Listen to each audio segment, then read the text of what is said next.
Hi, this is Brandon Splay from thirstgym.com. Today we're talking about an exercise called the cable bicep curl. It's a fantastic bicep arm exercise. Very easy to set up. You probably see it done all the time.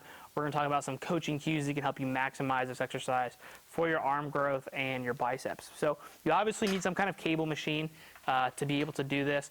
Ideally, you're going to have one that's adjustable to where you can put the pulley system on the bottom or relatively close to the bottom so that we can get a full range of motion. Then what we're going to do is you're going to find an attachment. I will say that, to be honest, it's probably not that big of a deal or difference depending on which one you want to use.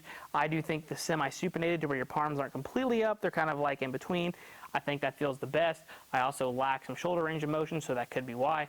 But usually you're going to find something that you can try to get your hands supinated, but you could also use a rope attachment, a spudding strap, something like that. As long as you can grab it and form curls with it, you're probably okay. But I just wanted to make sure to let you know there are different cable attachments that you could put on this.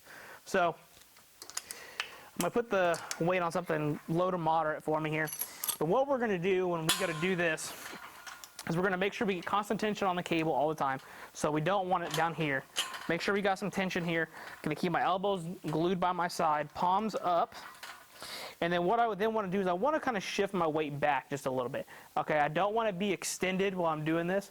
I want to get a subtle tuck on my hips, make sure I can feel my heels, and make sure it kind of feels like it's pulling me forward. We're going to get a little more out of the exercise just from a movement capability standpoint. It may not give you the greatest pumps in the world in terms of that change, but if we're in a good posture, in a good stacked position, we're going to see reaped benefits elsewhere, especially when we're talking about like dorsal rostral expansion on the backside. This can be great for some of you powerlifters that lack that.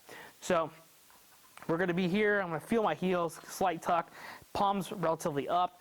And then what we're going to do is we're going to pull the cable towards my face and then back down. I know that seems super simple, but what you don't want to do is you don't want to curl like this.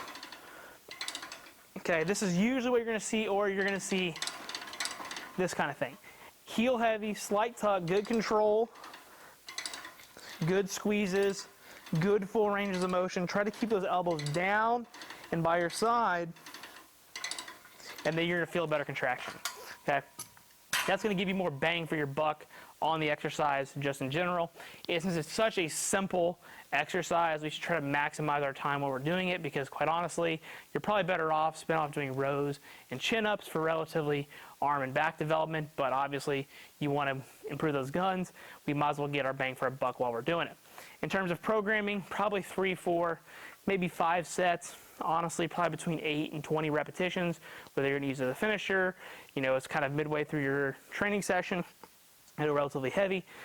My biggest suggestion is just to make sure you keep your technique locked in. Don't arch to your back.